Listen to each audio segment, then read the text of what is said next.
It's the Rob Carson Show. Are you ready to be podsmacked? Now, here's Rob Carson. Hello, everybody, and welcome to episode number 198 of my podcast. If you are downloading it on iTunes, iHeartRadio, TuneIn, Player FM, Google Plus, Google Play, all sorts of places. You can get it. It's everywhere. All you got to do is just look it up. Just say Rob Carson Show. Also, you can hear it on the Podcast Radio Network every night at 5 o'clock Central Standard Time. And, of course, those of you watching me on Liberty One TV, hi. How are you? Happy Halloween, everybody. Oh, let me give me some music here. I need a little bit of music to get us in the mood here. You know what I'm saying? You know what I'm saying? Yes, I know what I'm saying. There we go. Box Fugue in D minor. In case you want to know what it was. Anyway, welcome to the show. Some scary things today, but not Rachel Maddow. I mean, that's scary. Really scary.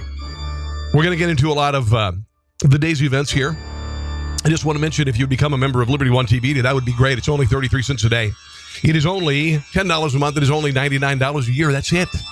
And you're supporting free speech that cannot be censored.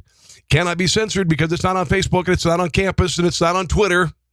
A lot of the times, conservatives, we are censored. We are removed from social media because of our views. Can't do it here because we own it. All right? Anyway, welcome to the show. Glad to have you here. Are you excited? I got the candy. Did you see that? Got candy on both sides of me here.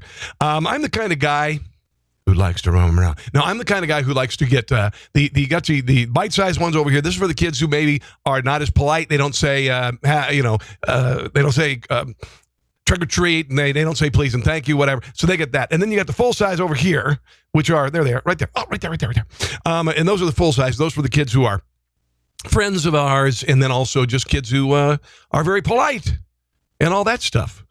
So anyway, I enjoy doing that. It is something that I enjoy doing every Halloween. When I was a kid, we didn't have a lot of money, and we always felt that the people who had the full-size candy bars, and there were only a couple in the small town in Iowa that I grew up in, we always thought they were rich. We thought they were very rich. So anyway, let's get to the day's events. Well, we all know yesterday what happened with Paul Manafort and his business cohort. They were charged with 13 counts. And I don't know Paul Manafort. I mean, he makes a hell of a lot of money as a consultant overseas, and I don't know if he laundered some money. I've heard some things. I heard Ben Shapiro saying he's kind of crooked. The thing is that yesterday, when all was said and done, the 35-page indictment did not mention Donald Trump's name one single time. It just didn't. It did not mention. It's not related to the Trump campaign. The only reason Robert Mueller went after Mr. Manafort was because a female Russian, I don't know if she was an attorney, requested a meeting with him because she said she had some dirt on Hillary Clinton. Turned out the meeting was nothing. And so Robert Mueller, who's looking for dominoes to fall all the way to the presidency, and Alan Dershowitz is going to share that in a second, he used the flimsy excuse of that to go after Manafort and charge him with things that happened over the years before 2014. Everything that happened that is under question to Manafort happened before 2014, 2 years before he joined the Trump campaign. The Trump campaign picked him up because he could wrangle some delegates in the state of Ohio. He did the same thing with Gerald Ford when he worked for his campaign. That's what he was brought there for. And when we found out that there was all these shenanigans going on, Trump fired his ass a couple months later. End of discussion. End of discussion. There's a couple things that were interesting. Corey Lewandowski, former Trump campaign manager, he said that if Manafort, by the way, was under FISA warrant, meaning that he was being wiretapped years ago, and it's stopped in 2016. But it restarted. It was still going when Trump picked him to work on his campaign. Why didn't the FBI, if they were wiretapping this guy, why didn't they tell the Trump campaign? Because if he's being wiretapped, he is someone of interest. And wouldn't you feel like that guy could possibly be a threat to a presidential candidate? Here's Corey talking on Fox News about that. Is if it is true that Paul was under a FISA warrant prior to coming under the campaign, then I think the FBI should have probably notified the campaign and said, look, you've got a person here who's currently under surveillance, and we want to raise that issue to you so you're aware of it. Never was I contacted, never was the president or the candidate contacted about any relationship that Paul Manafort might have had by a government authority. So he came on to the campaign in a very limited capacity to help us find delegates, work through the convention, and then he left the campaign, was fired in August. Yeah, but Corey, is that the kind of thing the feds do where they would tell somebody, hey, by the way, the guy you just hired, we're looking at him because we think he might be breaking the law? Well, I don't know, but what I do know is if you are the Republican or Democratic nominee for a major political party running for president of the United States, and there is a person who is joining the campaign in a high-profile capacity, and that person happens to be under some type of surveillance by the FBI for potential wrongdoings, you would think that just from a security standpoint, they would come and brief the campaign and say, look, we've got some concerns about this person. You're still welcome to hire them, but at least we'd make you aware of it. So, okay, and that's true. But the thing is, here's my theory. And the theory of others is that the FBI is stacked with Obama supporters. They are clearly still working against this president. There are people in the FBI, in the DOJ, who are still friends of Obama. Okay? And they're doing everything they can to bring down this president. They really are. They wanted to end his candidacy when he was running, and they want to bring down his presidency now. That's just the way it is. That's why they're sitting on things like Uranium One. That's why they sat on the whole dossier. They had to eventually turn it over so everybody knew about it. But they were going to sit on it. They sat on it for months. The FBI is colluding against this president. That's why James Comey was fired. One of the reasons. Sarah Sanders was accosted yesterday. Jim Acosta, you know him, CNN White House correspondent he is partisan as the day is long. Yesterday, he was fishing, man. He was fishing. He thought yesterday, and every day, by the way, everybody every day thinks that this revelation is going to end the Trump presidency. And then what happens? Turns out to be nothing. Here's Jim Acosta's very lengthy question. Describe Mr. Papadopoulos as having a limited role when there's a photograph of Mr. Papadopoulos sitting at a table with the president has Trump thousands of photographs with millions of people. And, he was also cited by then candidate Trump in a meeting with the Washington Post as to who his top foreign policy advisors are. That seems to fight against what you're saying. And also, how is it not collusion when George Papadopoulos is in contact with various people who are promising dirt on Hillary Clinton? It's kind of funny because when the Republicans won it, it's dirt. And when the Democrats won it, it's opposition research. You ever notice that? A series of events that closely mirrors what occurred with the president's own son. This individual was on in pursuit of information that was damaging about the Clintons. How is all of that not collusion? Okay. When is the last time you asked a question about Uranium One there, buddy? Here's Sarah Sanders rebuffing him. This individual was the member of a volunteer advisory council that met one time over the course of a year, and he was part of a list that was read out in the Washington Post. I'd hardly call that some sort of regular advisor, or as you want to, push that he's like a senior member of the staff. He was not paid by the campaign. He was a volunteer on a council that met once. And activities there.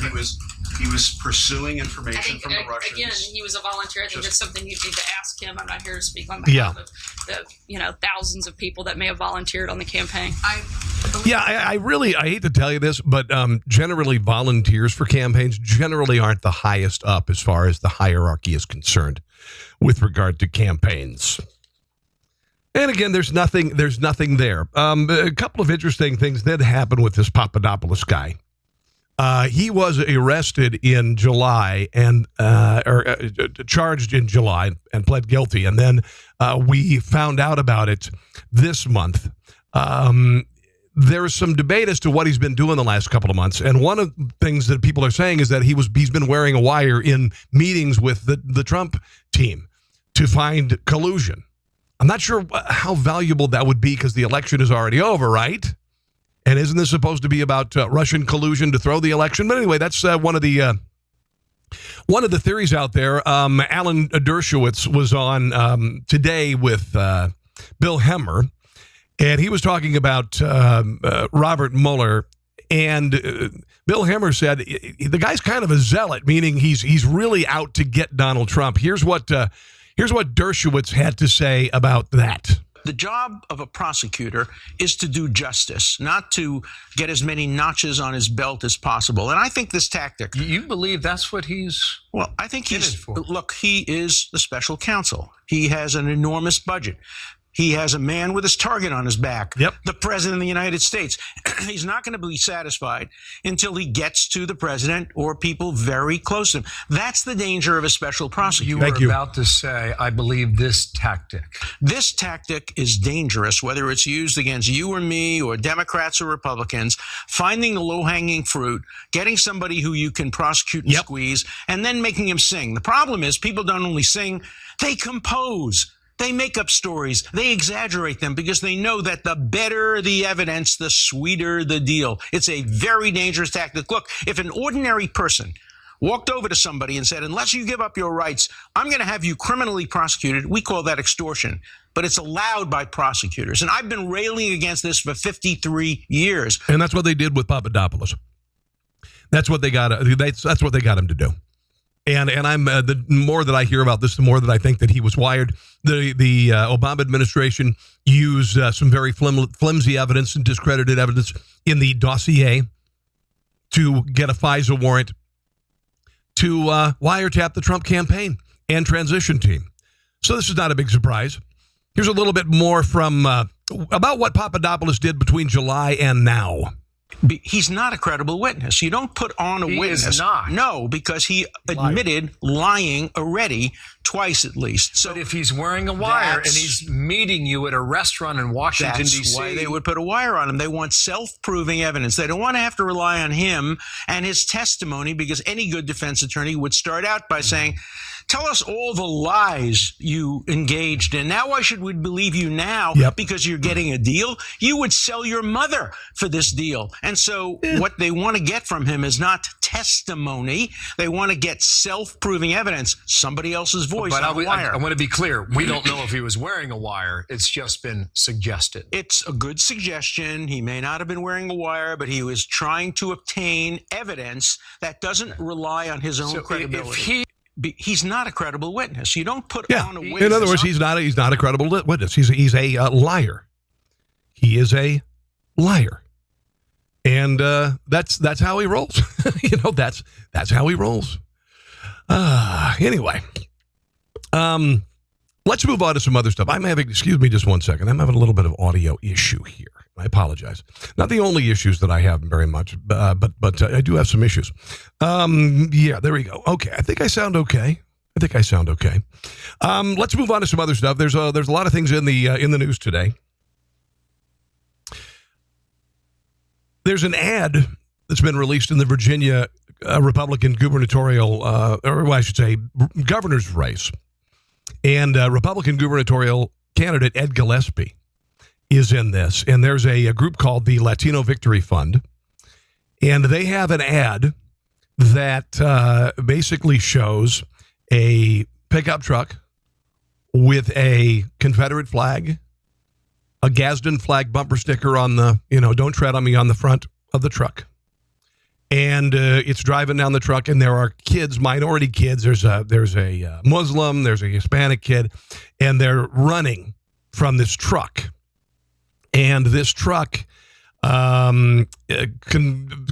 basically follows them down a street and ultimately ends up right as they're about ready to be smashed against a chain link fence. The kids wake up, and it turns out they were all having the same nightmare because Republicans are all a bunch of rednecks. Here is a little bit of audio from the ad. It's mostly visual ad, but here it is.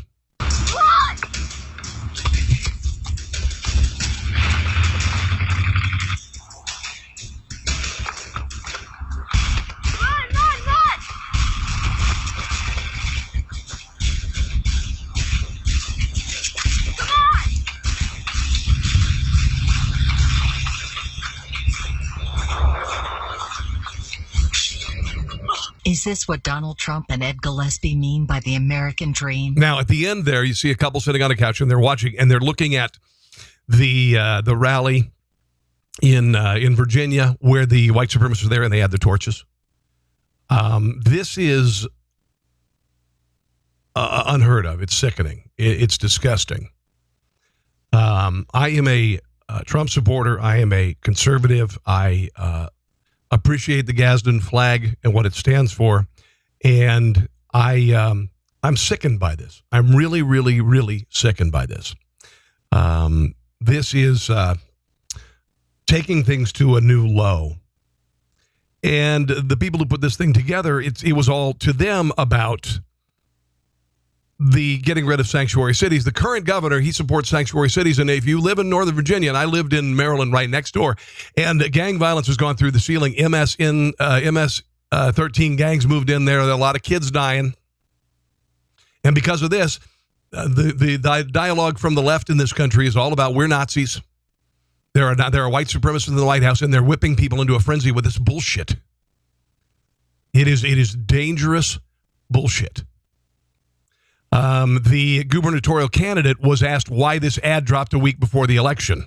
One, it's clear they understand this race is slipping away from them, and they're losing it because they don't have any policies. And I've been putting forward policies for months now, 20 specific detailed policy proposals to get Virginia growing again. And two, they don't want to debate the issues. No. And instead of debating the issues... Well, and here's why. When you, and I've said this before to you, when you say racist, when they call someone a racist or a white supremacist or you have white privilege, it's meant to shut you up because they're losing the debate. They demonize, they vilify, they marginalize anyone who disagrees with them. It's clear that my opponent, Lieutenant Governor Ralph Northam, doesn't just disagree with millions of Virginians who don't share his liberal policy agenda. He disdains us, and he disdains people who want to have a civil debate about the policies. And that's what I put forward. Steve, I have focused on policies throughout this campaign. We do have policy differences.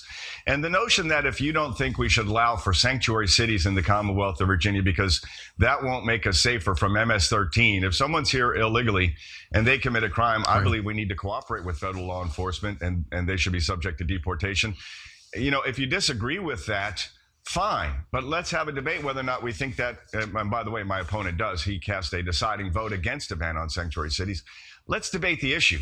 But to attack people, to dismiss them, I don't think he has confidence in debating his position on that. No. Most Virginians don't agree with him on that. And that's what it is. We've resorted to name calling. We've resorted to ending the debate before it starts by simply making a charge that is obscene, whether that be you're a Nazi, whether that be you white supremacist, and there's no rise of Nazism or white supremacy in this country. It quite simply is not happening. Here's what Gillespie had to say just about the ad, what he thought of it. I thought it was a sad day for Virginia, and this attack is not just an attack on my supporters who are good, decent, hardworking Virginians who love their neighbors. It's an attack on all Virginians, Steve. And it is. And what it is, it's a Democrat stereotype. It is an elitist stereotype of Caucasoids like me in this country as a bunch of rednecks and racists who want to kill ethnic kids because of the color of their skin. It is a cliche. It is, but it's a dangerous cliche. And the fact is that whether you disagree with people or not, in Virginia, we respect civil discourse. And this is a new low in politics here. It's a sad day. I was glad when a couple of the Democratic members of our House of Delegates yesterday condemned the ad, but outrageously, my opponent has embraced it. How about we put a typical liberal in a car, and they're driving around in their Prius, and they've got all the bumper stickers on the back, coexist, farms not arms, arms are for hugging, whatever. And they're driving down their street, and they're calling, kids names. And then when they stop, they open up the trunk, and it's full of dead babies that have been aborted. How about that? I think we should do that. How about that? Look, just hauling around a bunch of dead baby carcasses because they kill so many of them, they don't know what to do with them. How about, I think that would be a good ad. Okay. Jeff Flake, senator from Arizona, last week did a scathing and insulting speech to the President of the United States. He is an establishment type in Washington, D.C., and it's not about being an established conservative. There are conservatives in Congress who are not establishment conservatives, but he is an establishment Republican, and he delivered an 18-minute speech last week in the well of the Senate that basically just derided Donald Trump. That was all it did. It just derided the president. Well, he apparently there was a report that he might consider a run for Senate as an independent. He apparently shot that down, and good for him, because I want to see his ass out of Congress, period. Well, turning to politics here in the Valley, Arizona Senator Jeff Flake is the talk of the town. Rumors of a possible Senate run as an independent are dogging Flake. Let's check back in with Team 12's political insider, Bram Resnick, who's verifying if this is true. Bram? Yeah, Mark, we all thought Jeff Flake slammed the door on running for re-election next year. Then came a tweet today that he was thinking about dumping the Republican Party to run again. Senator Flake, he would have no support as an independent. Flake did all the work on this Verify. Less than a week after Arizona Senator Jeff Flake gave up on his bid for re-election, a reporter tweeted Monday he wasn't giving up. Jeff Flake ponders independent Senate bid. The story said Flake wanted to see polling on whether he should ditch the Republican Party to run as an independent. We verified the senator shot down that idea with his own tweet just 45 minutes later. Not gonna happen.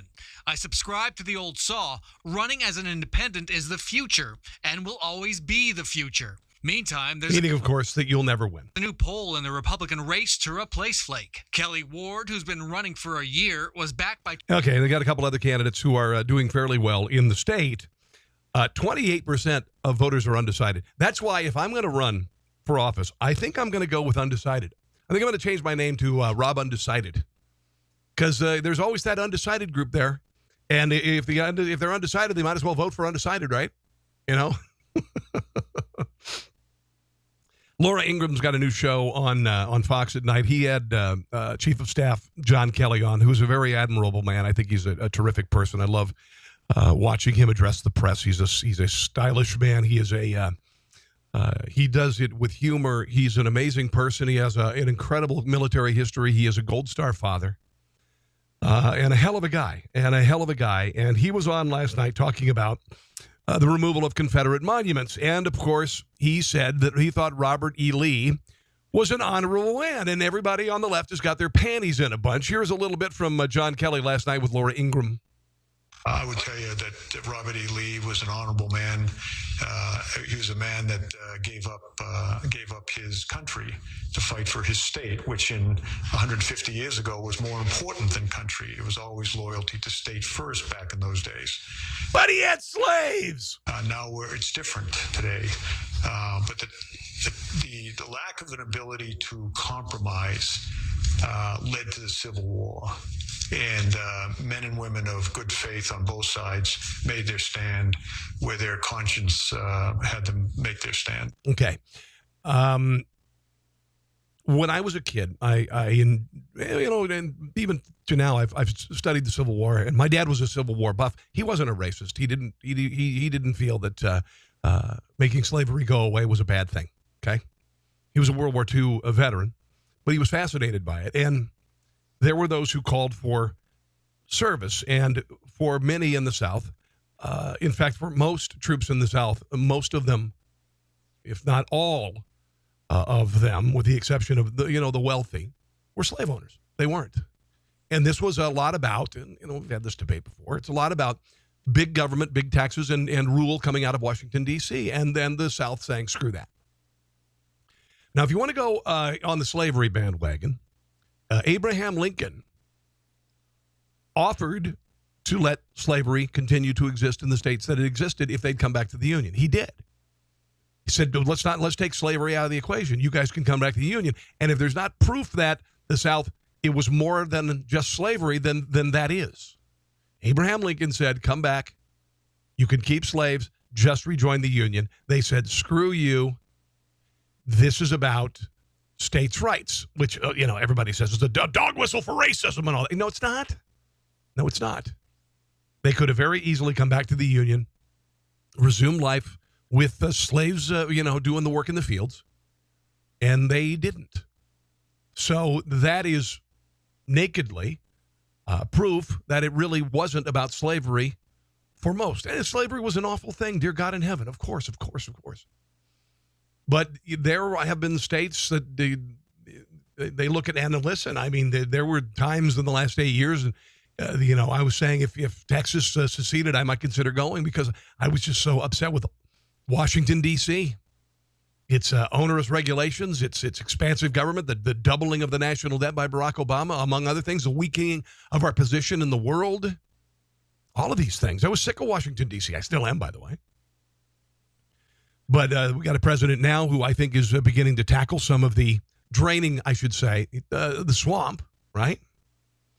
And, of course, everybody's upset. They think that John Kelly is a racist and he loves slavery and all that crap. Here's the ABC's take on it today. There are some new comments about the Civil War from the White House Chief of Staff, John Kelly, that have been getting a little bit of attention overnight. Kelly appearing on Fox News and was asked about Confederate monuments. He called Confederate General Robert E. Lee an honorable man who gave up his country to fight for his state. And Kelly did not place the blame for the Civil War on slavery. The lack of an ability to compromise led to the Civil War. And men and women of good faith on both sides made their stand where their conscience... So Martin Luther King's daughter reacted, claiming Kelly was making a fight to maintain slavery. Here we go. And it sounds to make slavery sound courageous. Again, that's her perspective. It was not meant to be that. Give me an effing break. Give me an effing break. So those women who were found after 5 months at sea and said they would have been dead in 24 hours had the U.S. Navy not picked them up last week, never activated their emergency beacon. Okay? They had all of this equipment on board, but they never activated the thing that could have gotten them found immediately. I'm going to get in some sound from one of the women on the boat here in a second. The women previously said they had radio, satellite phones, GPS, and other emergency gear, but they didn't mention the EPIR beacon. Okay, the emergency position indicating beacon. They were picked up in the Western Pacific, about 900 miles southeast of Japan. The two women and their dogs were all in good health and looking quite well. They were not emaciated or anything when recovered by the U.S. Navy on Wednesday, a day after being spotted by a Taiwanese fishing vessel.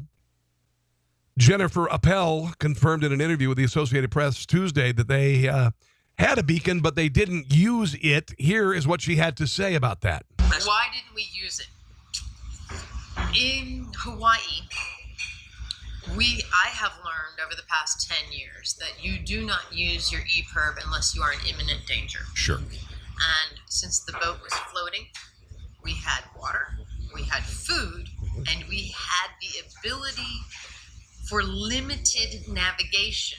I did not feel that we were in imminent danger. Now, we were distressed, no question about it, but the Coast Guard, Honolulu sector and Guam sector have this enormous 1/4 of the earth that they have to monitor.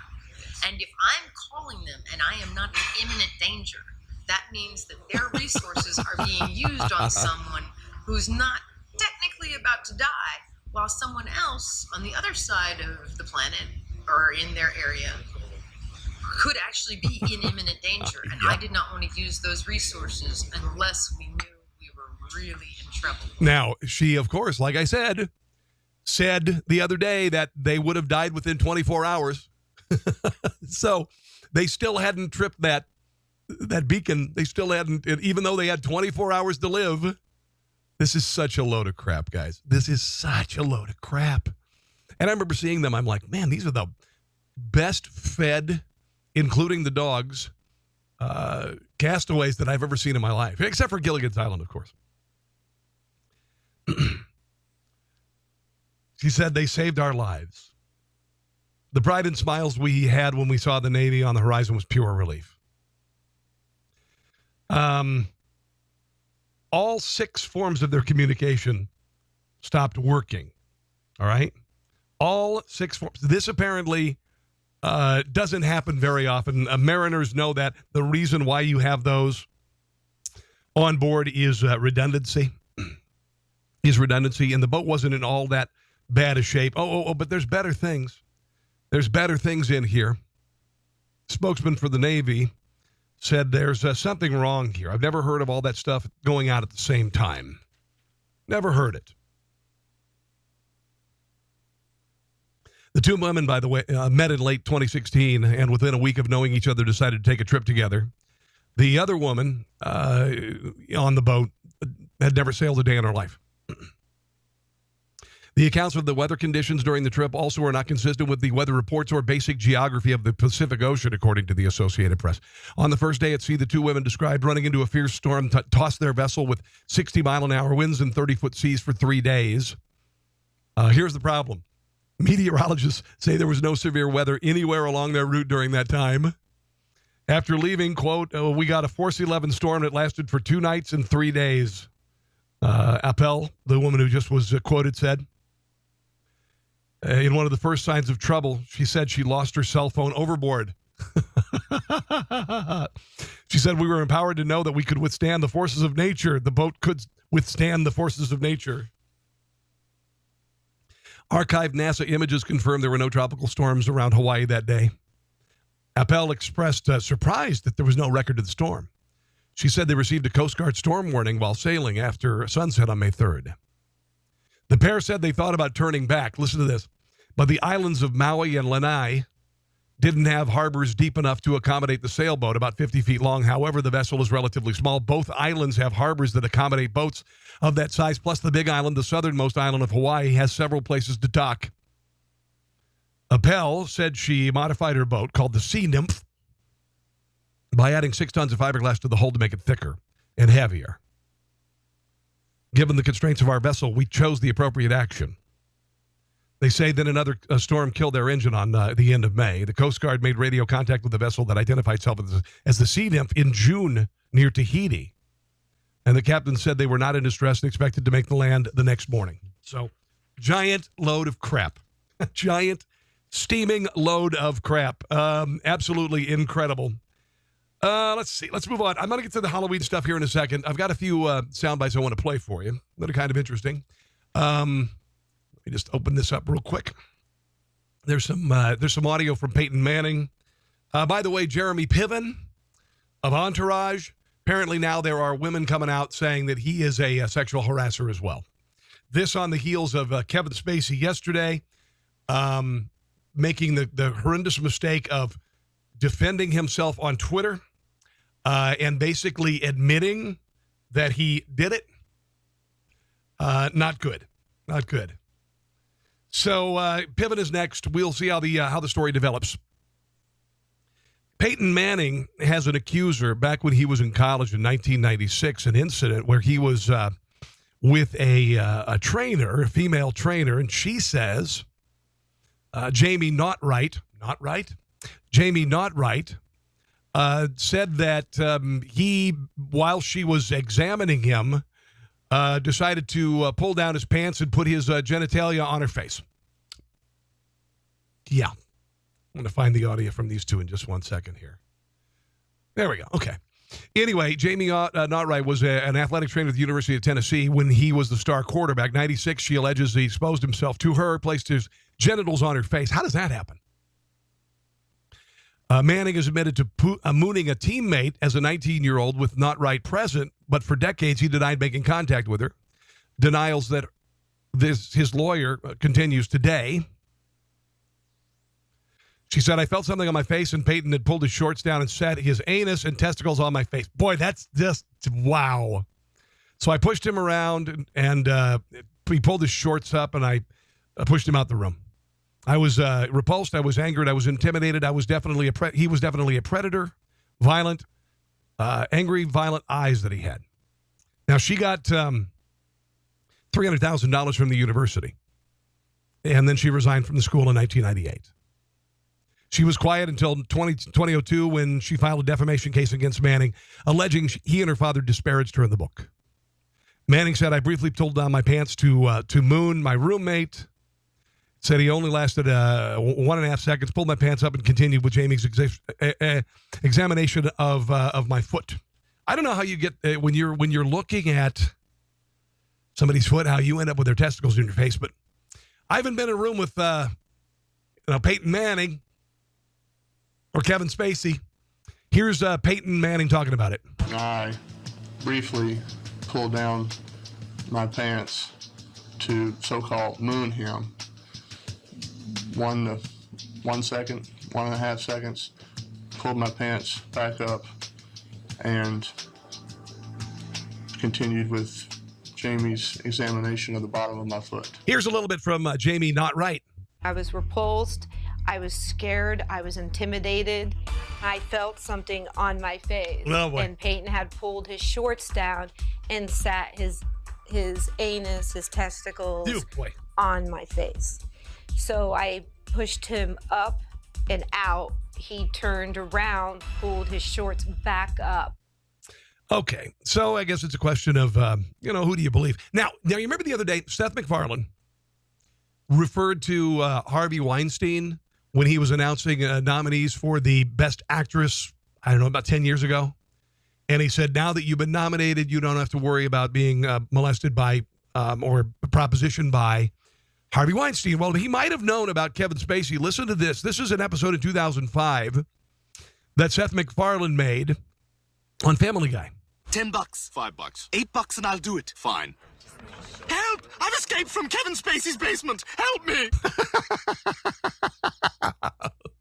Okay, so there you go. All right, let's talk a little bit about Beau Bergdahl.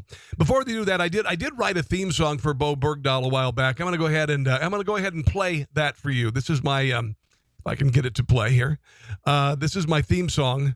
Hold on 1 second. Let me find it here. Hold on, it's coming. Here we go. This is my Beau Bergdahl. If I can get it to play, here we go. Well, it doesn't want to play. Irritato. Okay, so we won't do the theme song. Beau Bergdahl unexpectedly took the stand at his sentencing hearing Monday, choked up several times, and he apologized to service members who were wounded in the years to hunt him. One guy profoundly. I want to get into that in just a second as I clear out my screen here. I would like everyone who searched for me to know that it was never my intention for anyone to be hurt, and I never expected any of this to happen. My words alone can't take away their pain. No, they can't, because you're a douchebag, deserter, traitor. He was the first witness for the defense. Asked by a defense attorney what the worst part of captivity was, he responded that it wasn't the beatings. The worst was the constant deterioration of everything, the constant pain from my body falling apart, the constant screams from my mind. It was the years of waiting to see whether or not the next time someone opens the door, it would be if that person is coming to execute you. The wife of a soldier who was shot in the head during the search for Beau Bergdahl in Afghanistan delivered emotional testimony, tearing up as she described him as no longer being able to play with her children, her husband. Can't even hold hands anymore. This is sickening, guys. I've got a daughter and I've got a son. Shannon Allen said that her husband, National Guard Master Sergeant Mark Allen, is unable to speak, uses a wheelchair, needs help with everyday tasks. He's not able to reach out and talk to her. He's never had a chance to really play with her or help coach her sports or ask about her day. Bergdahl faces a maximum sentence in prison. Of life in prison. Before the injury, Allen's husband was an outdoorsman who was very loud and outgoing. He loved playing outside with his son from a previous relationship. She said, he lost me as a wife, essentially because instead of being his wife, I'm his caregiver. She says, I I can't even hold hands with them anymore. Can you imagine? Bergdahl said he tried to escape more than a dozen times from his Taliban captors, where he was caged, kept in darkness, and beaten, before President Obama traded his sorry ass for 5 Taliban 5-star generals at Guantanamo Bay. By the way, the judge sentencing in the sentencing hearing, Army Colonel Jeffrey Nance, said that Trump's scathing criticism of him during the campaign would not affect his decision. The guy left where he was stationed, and he went into a nearby village and was asking where the Taliban were because he wanted to meet up with them. When he came back after Barack Obama traded his sorry ass for the monsters at Guantanamo Bay, his father and his mother met him at the Rose Garden in a bizarre ceremony where the father quoted the Quran. I want to ask you, you're kidnapped, or you're held by radical Islamic terrorists. Your son is. While you're doing it, while you're enduring that, you convert to Islam and become a profound follower of the religion of peace. Really? Whole thing is a load of crap, guys. By the way, Bryan Cranston, I was kind of surprised. Bryan Cranston, who's very critical of Donald Trump, he said some things. He was being interviewed with the Hollywood Reporter about his, he's got a Marine drama, Last Flag Flying, apparently, with Steve Carell and Lawrence Fishburne. I don't know much about it. He said, it's astonishing to me. President Trump is not the person who I wanted to see in the office, and I've been very open about that. He said, that being said, he is the president. If he fails, the country is in jeopardy. It would be egotistical for anyone to say, I hope he fails. That's, I think, a nod to Rush Limbaugh. To that person, I would say, F you. Why would you want that? So you can be right? He then went on to explain why, how he hopes, or wants, I should say, Trump to succeed, and how he can always support a good idea. That I don't care if you're a Republican and I'm a Democrat or whatever. I don't care. A good idea is a good idea. Let's do that. Okay? He is largely anti-war, but he has toured with the USO, and he says this generation has received a lot of comments that malign their character, like these lazy millennials just want to show up and get a trophy. When he met these enlisted men and women, he found out it was just the opposite. They're sharp, noble, energetic, courteous, thoughtful, duty-bound, and patriotic. His dad was a naval pilot in World War II. Well, good. I don't know. I feel a little bit better about him because he said some pretty awful things. Harvey Weinstein says that he's a martyr. Apparently told a source from page 6 New York Post that he was born to be accused of sexual assault in order to change the world. Wow. Sources close to him say he's resigned himself to being punished over the allegations as a martyr for social change. Oh, so he's like Jesus Christ of sexual assault, I guess, right? He's going to die for his own sins, but this is the case. And I'm not meaning to malign Jesus Christ, but that's what he's trying to say. And that's disgusting to me. Sources say Harvey believes he is a savior, that he was born to take a fall for his behavior in order to change the world. Comes after Asia Argento accuses Weinstein of raping her, tweeted at least 82 women who say they've also been attacked by him. What a scumbag POS. University of Nevada, Reno police officer Antonio Gutierrez came under fire for wearing a Colin Kaepernick Halloween costume complete with an afro wig and a fake nose. And a sign that says, "We'll stand for food." The image was shared on social media, eventually made its way to the attention of the UNR police chief, Adam Garcia, who was less than impressed by the officer's choice of costume. Garcia said, for those who have seen the costume of one of our officers apparently mocking a citizen who has chosen to take advantage of his constitutional right to protest. It's not, by the way, it's not a right. It's not a right for NFL players to protest while they're on the field. It's not. They have the ability, not the right. Members of our profession are held to a higher standard, and denigrating another on or off duty is insensitive for its lack of respect and lack of understanding on how others may negatively view their actions and may be impacted. Shut your freaking mouth. It's a funny costume. I have heard from many members of the community over the past few weeks that they feel unsafe on campus because of our current social and political climate. Cross your legs. Your politics are showing. Behavior such as this magnifies unsafe feelings, and lack of trust in police, especially when that individual is responsible for the safety of all members of the university, regardless of color. I'm not going to read any more of this bullshit. It's just BS. It's just a stupid costume. He wasn't in blackface. All right, he's a Hispanic guy. I'm so sorry of this Halloween political correctness. I'm just absolutely fed up with it, to be quite honest. Absolutely fed up. Menominee tribal officials and police are issuing an urgent warning after they say a bag filled with meth was found in a child's Halloween candy bag. I'm having some trouble talking here. He says it looked like a crystal-type substance.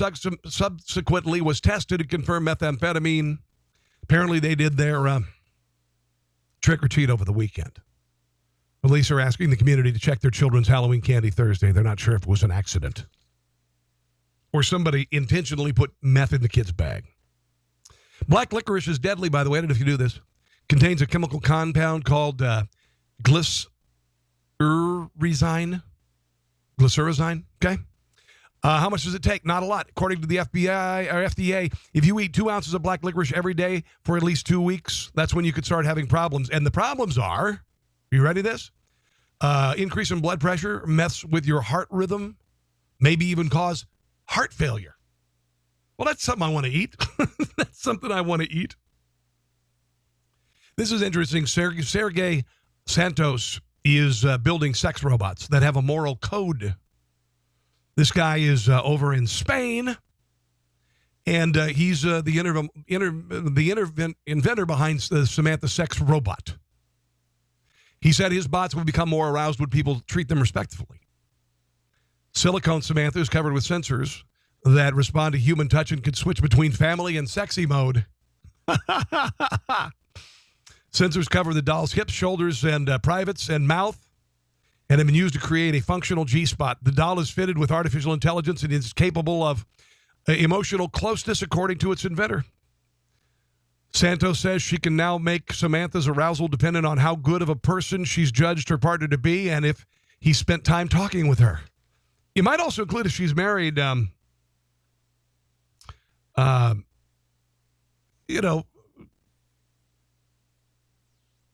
things you can do to arouse a married woman, like the laundry, actually. So, all right. And finally, a new survey by Delish talked about the strangest things that people have ever received. People on Reddit shared this with Delish. And here are the strangest things that some people have gotten while they were trick-or-treating. Number 10 is a bar of Lever 2000 soap. I think that's a nice thing. A mixtape. Remember those? Dog food. Stamps. Condoms. That's nice. A brisket sandwich. That must have been in Kansas City. Shoelaces. A documentary on the Milwaukee Brewers. Cans of green beans and corn. And a caramel covered onion. I would love to do that to my kids. I haven't done that. But to take onions and caramel coat them and stick a popsicle stick in it, I think would be a spectacular idea. Spectacular idea. And that is going to do it, actually, I think, for today, as far as the Halloween edition of the Rob Carson Show is concerned. I want to thank you for joining me on the Podcast Radio Network. I want to thank you also especially for joining me on Liberty One TV. LibertyOneTV.com. All you do is just sign up there, and it's very inexpensive. It is 33 cents a day. It is $10 a month, and it is $99 a year. All right? So join today. Make us happy. Have a safe and happy Halloween, and we'll see you again soon, guys. Take care. Thanks for listening to The Rob Carson Show. Friend him on Facebook at Carson Show, on Twitter at Rob Carson, and on Instagram, I think Facebook and Twitter are enough for now. We'll see you soon.